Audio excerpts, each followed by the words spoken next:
أعوذ بالله من الشيطان الرجيم بسم الله الرحمن الرحيم الحمد لله رب العالمين الصلاة والسلام على رسوله الكريم وعلى آله وصحبه أجمعين أما بعد. My dear brothers and sisters, Assalamu alaikum wa rahmatullahi wa barakatuh. May Allah reward you all for attending today, for coming out and braving this fine Bradford weather that we've got. And as well, I'd like to thank the brothers for inviting the three of us up here to, inshallah, give you guys some perspective on some of our experiences and what happened to us, the reasons why we became Muslim, but most importantly, that inshallah I pray that there's some benefit that's taken from this and that the brothers and sisters can reflect on what we have to say, inshallah. Now, to begin with my journey to Islam, I actually want to start with the end of my journey to Islam, which is when I took the Shahada. And I want to take you back almost 4 years to the 24th of April 2009. That was a Friday, that was the night I took my Shahada. The feeling of becoming Muslim, from coming out of Kufr and into Islam, is not something that, as I'm sure the brothers on stage will agree, is not something you can describe. That already when you take your Shahada, you've had a shower already, you're clean, you're pure, your clothes are completely clean. But that's nothing compared to when you actually say those words and the entire weight of the world is lifted from your shoulders, never to come back again. Now, when that happened, I'd never felt anything like that, and I literally couldn't believe how I felt. That I felt as though I'd never been a non-Muslim. And I still have that feeling today. I can't actually remember how it felt to be a non-Muslim. I feel like I've been Muslim my entire life. Now, when I got home from taking the Shahada, and this was a mistake on my part, and I maintain it to this day, it was my fault, but I hadn't actually discussed with my parents or my older brother about the fact that I was considering Islam or that I wanted to become a Muslim. So to them, when I came home, I said, I've got some news for you, I've got a bit of a surprise for you. And subhanAllah, what a surprise it was that I told them I'd become Muslim, and their initial response was, okay, it's a bit strange. I was an atheist before this. We'll get to that, inshallah. They said, okay, that's a bit strange. But they said, if that's your decision, then that's your decision. So I thought, okay, well, that's good. I've told them now. And that was the end of that. I went to sleep. And I woke up the next morning and went to work. And I was at work all day. A lot of Muslims who worked there, mashallah, they all came up, congratulated me. They heard the news. And then when I got back from work, I came back to my house and all the lights were switched off. And I thought, that's strange, because I know everybody's in. The cars are outside. So I went in. Hello, is anybody there? Nobody there. Went upstairs. And what I found was the three of them sat there in the dark, and they said, right, we want to talk to you. And I thought, right, okay, I know what's coming. And so there it was. Who have you been talking to? Give us names. Who are these people? Why have you done this? You've betrayed us. And it went on and on. It got worse and worse and worse, to the point where they were saying, you're not one of us, you've betrayed us. My mum even said, I wish you'd come home and told me you were gay, rather than you've come home and told me you're Muslim. And it got so bad that I thought, well, look, she said basically, get out of the house. Emotional, you know. At the time, my response was, look, okay, I'm just going to have to do what they say. So I started packing my bags in my bedroom. I started putting everything in. And as I'm doing this, the door was locked. And I could hear my mum screaming and crying and banging on the door outside. And that was when it hit me that, remember, I haven't even been a Muslim for 24 hours at this point. This is when it hits me that, okay, have I made a mistake? My mum is literally screaming and my family are in tears. Maybe I've done the wrong thing here. All those guys I've been talking to about Islam and stuff, it's not too late for me to just walk away. I can just turn around and say, I made a mistake, look, forget it. So as I'm packing my bags, I start to think that, okay, I need to be sure that this is definitely right. And so in my head then, I retraced my journey to Islam. Now, really it goes back to my childhood that we were brought up in a Christian family. We were Methodist Christians. And for us, religion was 2 hours in Sunday school, and that was it. And the only reason we were required to go to Sunday school is because my parents wanted me to go to Church of England school, and you had to have like 300 hours worth of time in Sunday school in order to get into this Church of England school. So we did that, and that was it. I never went into a church again once I got into this school, which kind of shows how important religion was in our family. It was just something you said. It didn't actually have any impact on the way that we lived our lives, or what we thought about the world or our place in it, or even where we took right and wrong from. We just decided it ourselves, essentially. What God and what Jesus had to say and what the Bible had to say, that was just Sunday school. Forget it, it's not important outside of that. That was the attitude we had. Now, as I mentioned, I got into this school, so I'm a teenager now, growing up. And as I look around me and I start to see, we have to sing hymns every morning, there was communion every few weeks, and I started to question it and think, why is it that people are doing this? What is the reason that they feel compelled to go and do this? Do they even know? So I started to ask people, do you know that God exists? Can you prove that Jesus was the Son of God? What about the Bible? Do you know that it's right? And the response I got every time was either detention or you can't ask these questions. You just have to believe in it. God says it, you just have to believe in it. And I thought, well, wait. If you've got no proof for it, if you don't know that this is true, then why are you following it? Why are you, I thought, wasting your time on these things? So age 11, I became an atheist.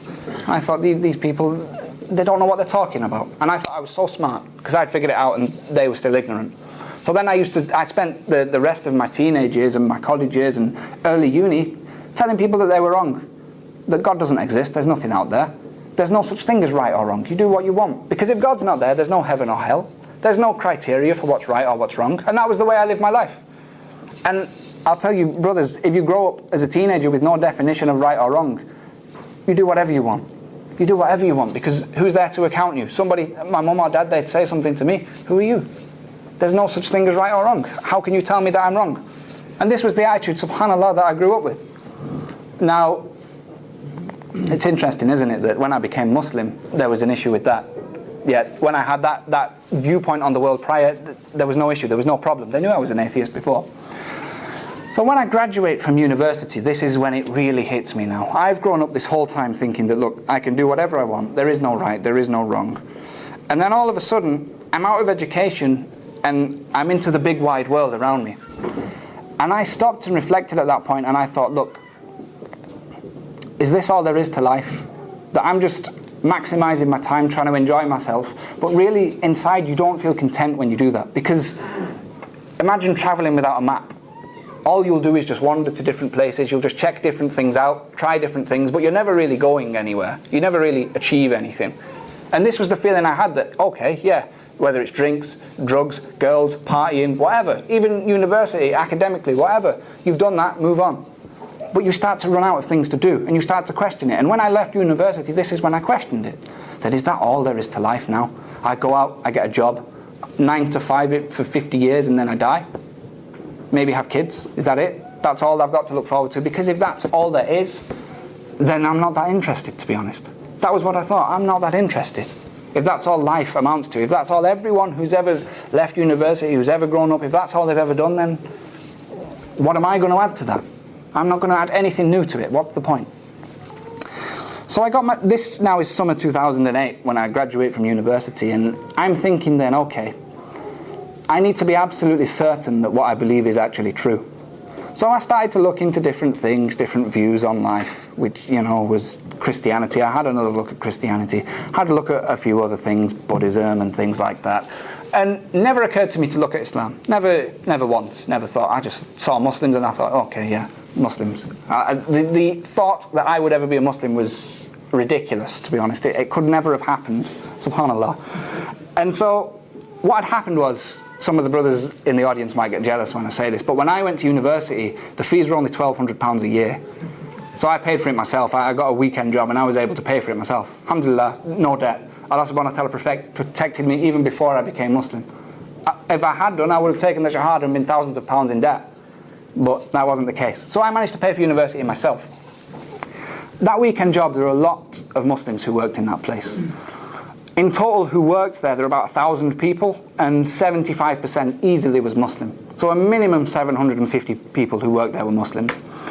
And during my time there, I'd made a lot of friends, and we'd had discussions and debates, and like I say, I thought I was so smart.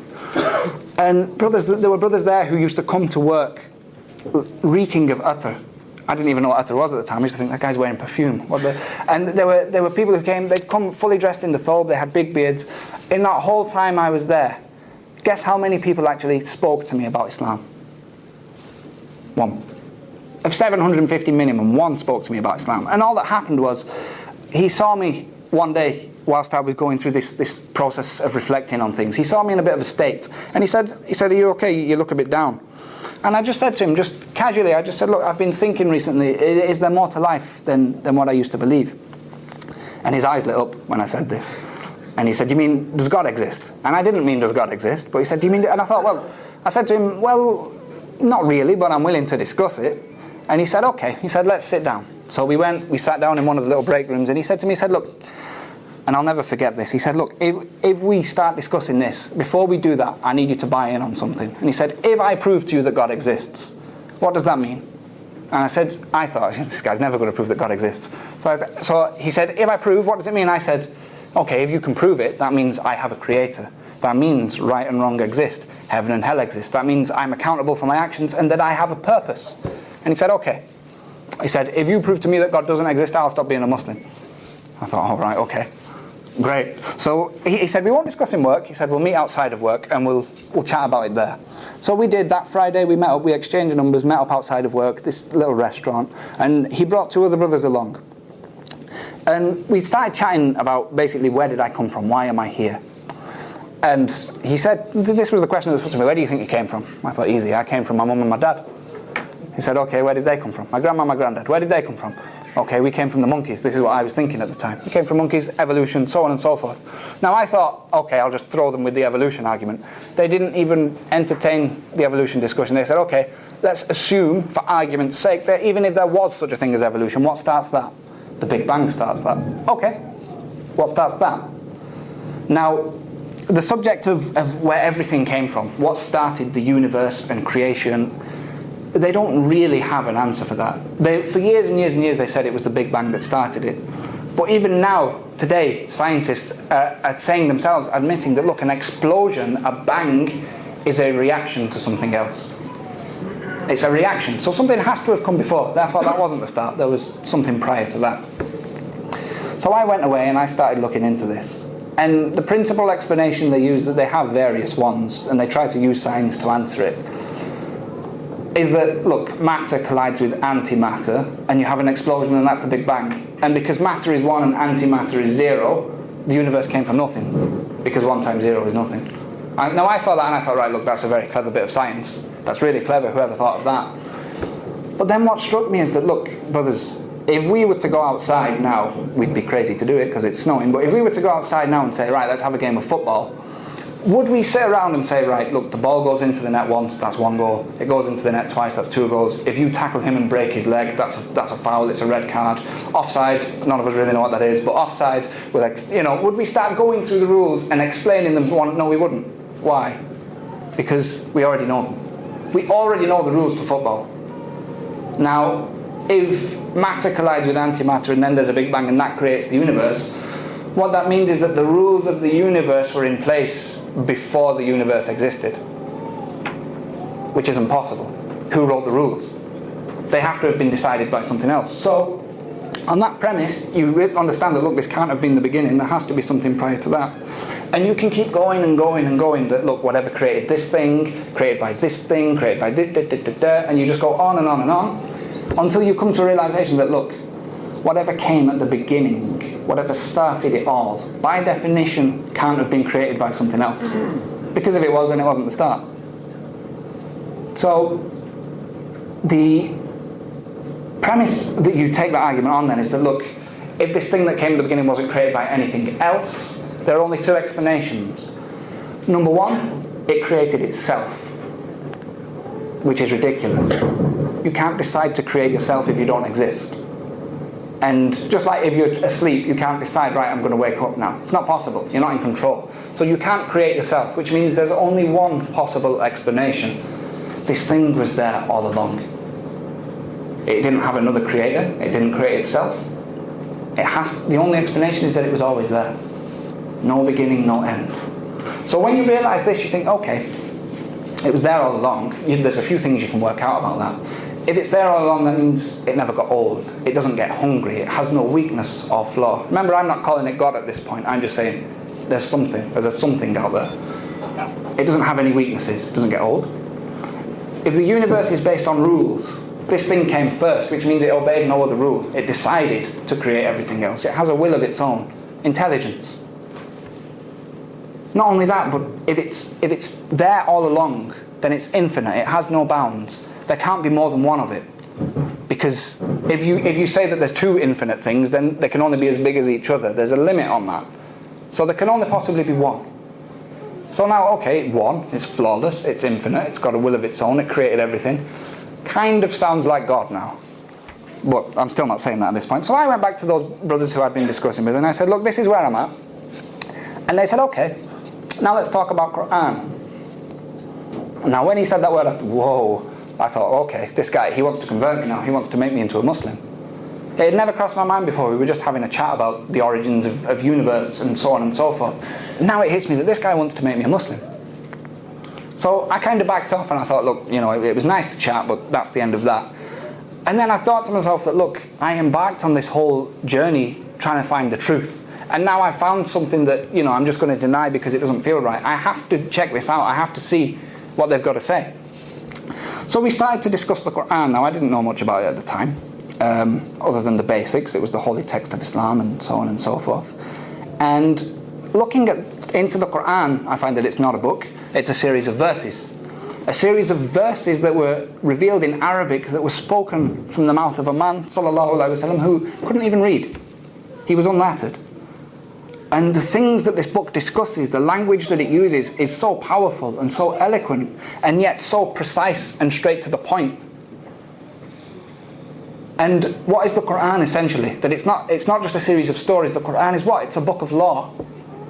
Have you ever taken a book of law, of British law, off the shelf and start reading it? It's not like the Quran, even in English. It's you know, official paragraph 1.2.3, the plaintiff says da da da da. It's like that. It's really official language. Do not go through a red light until it turns green and da da da da da. But the Quran, a book of law, isn't like this. The language within it is so powerful. And this book is revealed at a time when the Arabic language itself was pretty much at its apex. There were, as we know, there were poets in Mecca and Medina at the time who could speak the most eloquent Arabic, tell the most fantastic stories. And one of the signs that the Quraysh used to try and show that they were number one was that they had the best poets. And they actually used to send them to challenge Muhammad sallallahu alaihi wasallam. And the Quran issued to these men a challenge, because as we know, a lot of people tried to refute the Quran. It said, look, the challenge was shortened and we're short on time, so I'll give the essential version. But the Quran said, look, if you disbelieve, it's in Surah Baqarah, if you don't think this book is from Allah subhanahu wa ta'ala, then all you have to do is create a surah like what's in this book. Just one chapter like what you see in this book. Because if somebody else can do it, that means it came from a man. If no one else can do it, that means it must have come from Allah subhanahu wa ta'ala. Now I thought, okay, that's interesting. I wonder if anybody managed it. I look into it. Of course, nobody did. There were many challengers who attempted it, but nobody did. That was back then. How about more recently? And so if any of the brothers are familiar with Orientalism and some of the movements that took place when the British Empire and some of the colonial powers went into the Muslim world, what they tried to do was to cut the Muslims' relationship with the Quran. And the way they tried to do this was to meet this challenge, to disprove the Quran. So there are entire institutes that were set up to refute the language of the Quran and imitate it. None of them could do it. There were professors who were paid hundreds of thousands of pounds. They became Muslim because they couldn't do it. So I'm looking at this and I'm thinking, okay, that's interesting. That on the one hand, there's this infinite, flawless thing with a will of its own. And on the other hand, we've got this book, which is so powerful. Even in English, it's unlike anything you've ever read. That virtually solves any problem you can come across. And no one has been able to disprove that this is from God. I have these two things that I cannot deny. But I didn't take my Shahada. Because to me, it still felt alien, it felt unnatural. And I kind of backed off from the guys who I'd been chatting to. And then what happened, I backed off for about a month or so. And what happened then was that it was one lunchtime at work, and I sat down to have my dinner, and a Muslim guy sits next to me and a non-Muslim guy sits across the desk. And subhanAllah, I don't know what Allah subhanahu wa ta'ala willed him to start talking or what happened there, but he starts saying, to the Muslim guy, you Muslims, you're so dense, why do you believe in God? There's nothing out there, it's stupid.